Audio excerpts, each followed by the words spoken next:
Bonjour à tous et bienvenue à l'atelier Light Magic. Effectivement, notre papier, le drop paper et la lumière créent une certaine magie dont je vais vous exposer différents exemples. Ici, vous voyez un plafond, somme toute assez simple en fait. C'est un long profil sur lequel on vient fixer quelques hauteurs de drop paper. Là où c'est quand même assez superbe, c'est la variation de couleurs qu'on peut obtenir avec les luminaires en partie haute. Le drop paper va diffuser ces lumières et va vous rendre quelque chose d'assez spectaculaire. Ici, c'est une succession aussi de tranches de papier. Les luminaires sont visibles, ce sont de très jolies ampoules suspendues et ça crée effectivement une sorte de réflecteur de la lumière. Petite remarque, c'est un stand de salle de bain. Il vaut mieux éviter de mettre du papier dans un endroit où on pourrait projeter de l'eau dessus. Voilà, là vous êtes sur un ensemble de bureaux avec une installation assez simple, plutôt sur des câbles tendus dans la niche. Et là, vous diffusez encore une fois la lumière et vous répartissez agréablement cette tonalité lumineuse. Et en plus, ça a des vertus à ce niveau-là acoustiques importantes puisque vous avez une grosse couche de papier. C'est à peu près la même installation. Là, on est à Moscou, dans un centre commercial. C'est une grande bande qui, à mon avis, dirige les visiteurs. Ça doit être une allée centrale. Et c'est vrai que là, ça diffuse agréablement les spots qu'on devine un peu plus ponctuels sur la gauche. Là, vous avez une application aussi plutôt pérenne. Nous sommes dans une ambiance d'hôtel avec à peu près le même montage, mais cette fois, on utilise du papier coloré.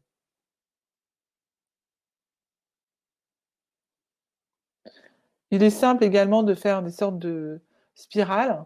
Ça donne un effet plutôt joli, plutôt floral à l'ensemble. Et là, vous avez aussi ponctuellement une source lumineuse assez forte. Et du coup, ça accentue graphiquement l'effet qu'on a voulu donner. Alors ça, c'est un exemple aux États-Unis, c'est le The Container Store. C'est un grand magasin orienté rangement. Et pour les fêtes de fin d'année, voilà, c'est une découpe de flocons, semi-découpe, et suspendu comme ça au plafond. Ça crée vraiment une sorte de gros abat-jour assez intéressant. Diffuse bien la lumière.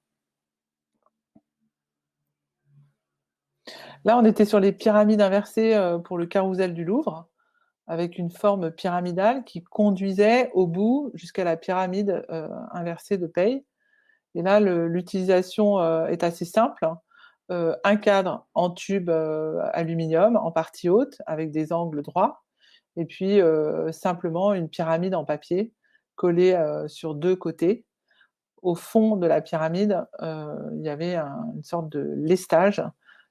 C'était en fait ce lestage qui était presque le plus compliqué à réaliser. C'était une petite pyramide qu'il fallait mettre avec un fil et remplie de sable pour que ce soit assez lourd afin de permettre une bonne pointe au bout de ce volume.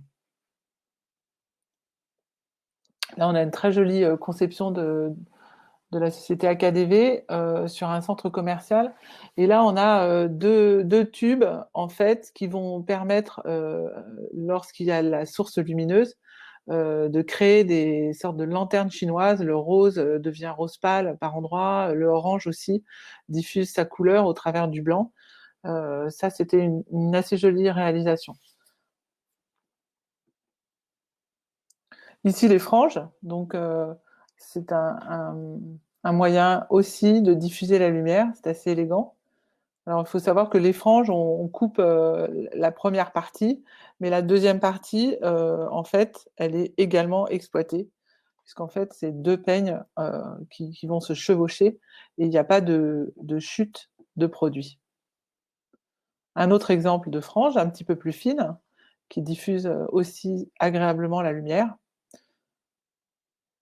Là, on est sur un petit décalage avec des cerces concentriques pour un effet plus années 30. Et le papier était doré, en fait. On utilisait du drop paper qui était qu'on appelle le sparkle drop, sur lequel il y a une finition dorée. Là, vous êtes sur un système aussi de cerces concentriques et qui est animé avec un petit moteur. Donc ça tourne. Et ça peut faire des choses amusantes. Ce système-là est un module en fait qu'on a fait dessiner par le cabinet Ralston Bow. Et du coup, c'est une base de réflexion pour les designers. On peut décider, en fonction de ses désirs, de la dimension, du type de couleur à mettre dedans, du type aussi de découpe. Là, on est sur un volume comme un diamant où il y a une coupe à 45 degrés sur les côtés, mais on peut imaginer que ces parallélépipèdes ne soient pas coupés en angle et on peut imaginer différentes hauteurs dans ce même module. Là, c'est pareil, c'est-à-dire qu'on vous donne en fait la possibilité d'utiliser des structures, des systèmes, et c'est à vous ensuite de varier les hauteurs, varier les couleurs, et bien entendu mettre le graphisme qui vous intéresse. Ici, c'est un brise-soleil dans le showroom de Estée Lauder où il y avait en fait beaucoup de lumière zénitale. Donc, il a suffi de tendre des câbles, rayonner un petit peu à partir du centre et ensuite de disposer une bande de papier à cheval sur deux câbles. Et ça permet vraiment de diffuser la lumière et d'exploiter le lieu. Sinon, il y a beaucoup trop de lumière et il fait beaucoup trop chaud. Là, on est sur un plafond en nid d'abeille qui diffuse bien la lumière. C'est également un système. Donc, de mur à mur, on tend une cornière en L, des câbles, et on tire tout simplement le nid d'abeille. Dans la même veine, en fait, avec une hauteur de cellule plus importante, on double la hauteur standard et on obtient un luminaire assez important, mais toujours très facile, très simple de réalisation. Et j'aime beaucoup cet exemple, il suffit juste d'une partie du nid d'abeille, au lieu d'utiliser 1 mètre de largeur avec 3 cellules, on n'utilise qu'une cellule. Et on tend ça sur 2 câbles de mur à mur, et ça diffuse parfaitement la lumière.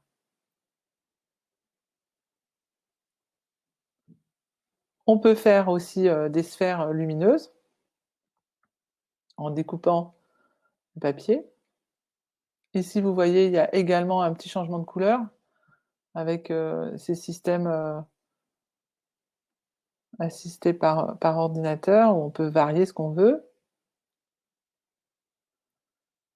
La même sphère, cette fois, découpée en forme, euh, pas en demi-cercle, mais vraiment avec une forme découpée qui évoque, dans ce cas, un petit peu plus de ciel. On est ouvert sur la rue, donc il y a des courants d'air. On est à la gare Montparnasse, et donc ça bouge, et c'est assez sympathique. C'est assez vivant, ce type d'installation. Là, vous avez un brise-soleil dans une aire d'autoroute. Du coup, bah, c'est vrai que la lumière zénitale est amoindrie et surtout, cette jolie sculpture en papier est très valorisée par la lumière du plafond, un petit peu aussi par les spots qui sont sur les côtés.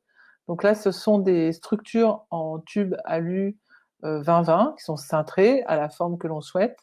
Et comme le tube a une épaisseur de 20 mm, on vient coller de part et d'autre de ce tube du drop paper. Et donc, on a vraiment une impression d'épaisseur, mais également une impression de légèreté intéressante. Là, c'est pareil. Alors, la structure, c'est pas du tube 20-20, là, pour le coup. C'est une sorte d'étiré très, très fin, avec de la soudure d'argent. Donc ça, ce sont des artisans designers. et qui font des très très jolies choses. C'est du sertissage de papier en fait. Là, vous êtes sur un exemple intéressant aussi, très basique. Moi, j'aime bien quand c'est super simple à réaliser et que ça modifie totalement l'espace et vous n'avez pas un budget très important. Donc, on vient ponctuellement accrocher le drop au plafond et on diffuse la lumière par un tube fluorescent. Et là, ça vous donne un confort immédiat. Là, c'était un petit peu plus sophistiqué, une forme de diamant pour un événement sur scène. Et là, c'est le design de Rodolfo Agrela qui est venu en résidence chez Procédé Chanel une semaine, qui a un petit peu regardé tout ce qu'on savait faire. Et il a réalisé lui-même en cherchant partout, en utilisant nos outils, en allant dans nos différents ateliers. Il a réalisé ce qu'il avait en tête avec notre nid d'abeille assez fourni, assez dense, où là on voit plutôt la tranche. J'aime beaucoup cet exemple. Il faut imaginer utiliser du drop paper dans votre déchiqueteuse de bureau. Plus sérieusement, on peut aussi vous le couper nous parce on a des machines pour ça. Mais en tout cas, ces magnifiques luminaires de Sophie Cuvelier contribuent à un esprit de fête, à des ambiances plutôt réussies. Là, vous êtes sur un origami géant, kamiko, qui signifie lame en fait, 4 grands bras articulés par les pliages et en fait en mouvement par des câbles en haut qui sont gérés par un petit système informatique également. Donc ça bouge. On a en fait tout ce mouvement est décuplé par les différents pliages. C'est super intéressant. Voilà, vous pouvez aussi faire pousser une forêt de sapins en papier à Noël. Et puis, une fois les fêtes terminées, on replie tout ça, on remet ça dans un petit carton pour l'année suivante. Pourquoi pas réaliser le bâtiment le plus emblématique en France. Alors, c'est vrai que la Tour Eiffel, c'est un petit peu le symbole. Donc ici, vous avez de la découpe et un petit peu de lumière comme ça ponctuellement. Moi, ce que j'aime aussi dans ce système, c'est que c'est assez simple quand même.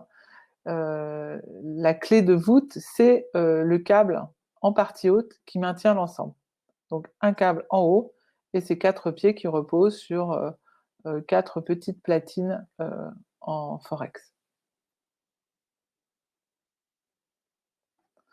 Ici aussi, on a un joli exemple de simplicité. 3 cerces concentriques.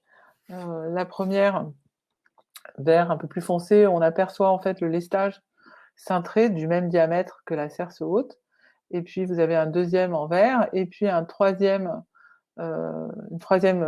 cerce qui, elle, supporte une découpe végétale. Là, on peut aussi imaginer ces abat-jours avec des petites roses, en papier également. Et dans cet exemple particulièrement réussi, les designers ont imprimé le drop paper avec un dégradé rose et percé par la découpe de petits percements pour évoquer effectivement l'éclosion des cerisiers au Japon. Là, on recouvre des caissons lumineux. Donc là, toujours notre tube carré de 20-20 soudé ou bien manchonné aux angles, comme ce sera le plus pratique, et on maroufle l'ensemble de drop paper. À noter que le rose est en double couche pour éviter qu'on voit trop la source lumineuse, puisqu'on est en 60 grammes sur les couleurs et en 80 grammes sur le blanc qui diffuse parfaitement la lumière. Là, pareil, on a 2 couches au niveau de la découpe pour donner cet effet un petit peu frozen, givré. Vous avez également 2 couches ici, une première couche unie et un deuxième écran découpé avec un pattern particulièrement superbe. Là, on est avec la maison Dôme. Ces grandes cerces peuvent aller jusqu'à au moins 5 mètres de diamètre. Nous, en tout cas, on en a pas mal en stock. Et donc, on suspend ces cerces-là et on vient mettre le drop paper tout autour avec du velcro. Et ce qu'il faut, bien sûr, c'est penser au lestage en partie basse et insérer donc des étirés de lestage pour que ces cerces aient un effet rigide, qu'il n'y ait pas d'extension, que tout soit bien droit et bien lisse. Des light colonnes qu'on peut installer également à l'extérieur ou à l'intérieur.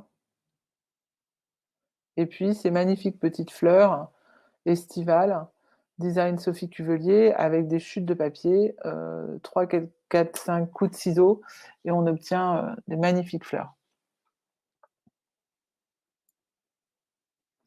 Là, c'est Grégoire Bello qui a imaginé des découpes sur un disque de drop paper, donc des petites découpes en pointillés. Et une fois que tous ces petits pointillés sont réalisés, il suffit de tirer sur le papier et on obtient du papier déployé comme on obtiendrait du métal déployé, voilà, dans des circonstances différentes. Alors, ça c'est du drop paper 60 grammes qui diffuse agréablement la lumière. Et donc, ce sont des pliages imaginés par euh, le cabinet studio, le cabinet de design I Would Love.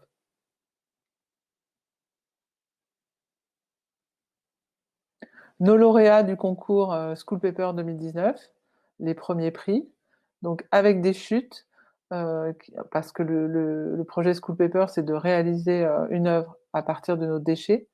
Ils ont fait ce magnifique tableau lumineux qui peut avoir des applications tout à fait pérennes et on imagine très bien pouvoir changer les couleurs, les quantités, les tailles. Alors j'aime beaucoup ces lampes. Elles sont tricotées avec notre papier de soie, le silk paper.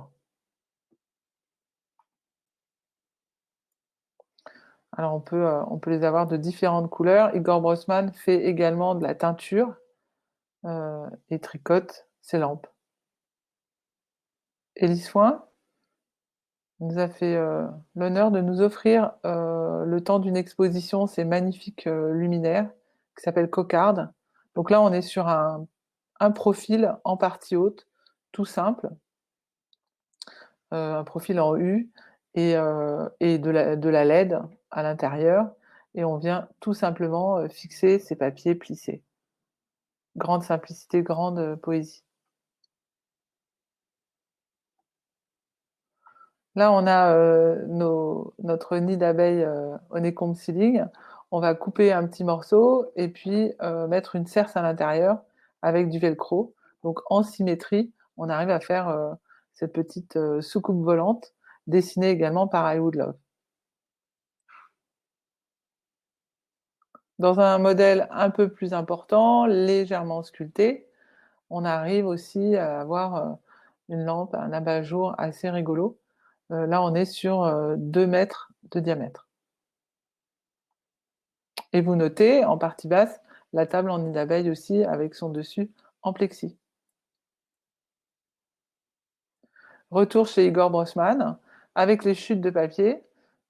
Igor fait des coutures, des petits trous, des franges, et nous offre cette gamme de Crazy Flowers en drop paper. À noter qu'il n'y a qu'une seule ampoule, une corde, et c'est tout. Alors ça, c'est un designer inconnu, peut-être un jour je tomberai dessus. Je trouvais cette installation absolument magnifique et tellement simple. Donc on est avec un cordon électrique rouge, un petit collier électrique rouge aussi magnifique qui va en fait euh, varier la hauteur du cordon, et puis une ampoule et trois morceaux de papier agrafés. Alors là, on est vraiment dans la magie. On a créé vraiment un luminaire absolument magnifique avec 3 bouts de ficelle. Ici, ce sont des bandes du coup qui sont suspendues sur une grille. On est dans les magasins Ikea espace literie. L'idée étant de donner une ambiance feutré, propice à la rêverie et au sommeil. Donc tubes, quelques ampoules en fait, subtilement diffusées par, les volutes de Drop Paper. Là, on est plus dans un domaine, artistique où Lika Kato, fait un énorme, bestiaire, avec du fil de fer, avec des nœuds, ça c'est son secret et ensuite elle vient maroufler l'ensemble, de notre, washi paper.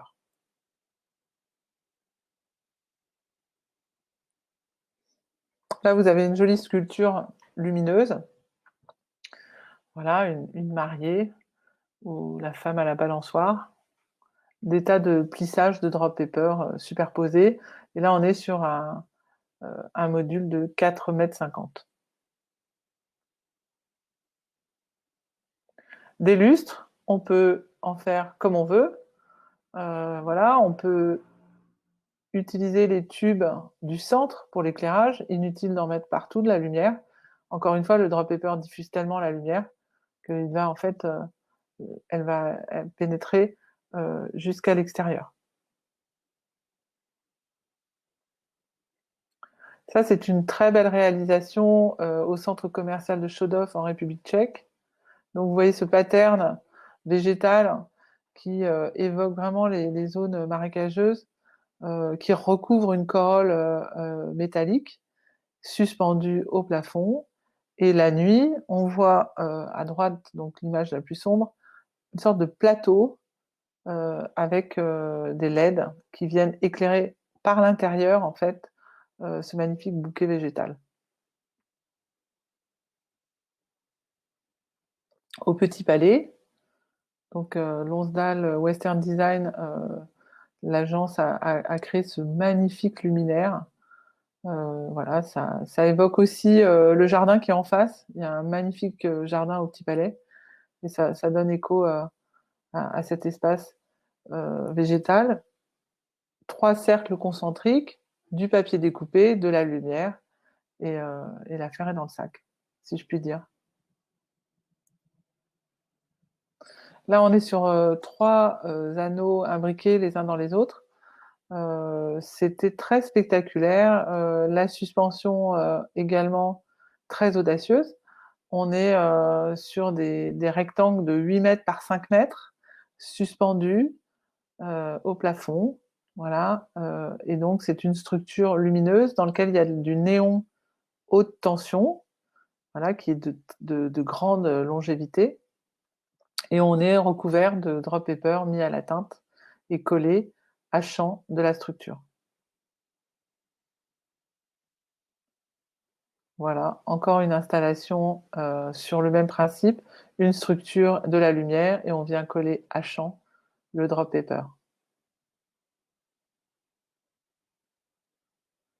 De la même manière, de manière horizontale pour éclairer agréablement un restaurant interentreprise. Et voilà, rien ne nous empêche de mettre un système de changement de couleur à l'intérieur des cubes et de faire varier les ambiances. Alors là, on est sur des grandes longueurs avec le papier imprimé au centre de ce dispositif. Pour la même réalisation, on est au château de Versailles donc, et là on est toujours avec du néon haute tension. Alors ça, c'est vraiment un point important puisqu'en fait, la consommation est très basse et la durabilité est très grande. La seule chose qui peut arriver en fait, c'est une panne de transformateur et on change les transformateurs très facilement puisqu'ils sont logés ailleurs, donc on ne touche pas au luminaire. Voilà le triple X également dans la grande salle, suspendu au plafond en bacula du palais de Versailles.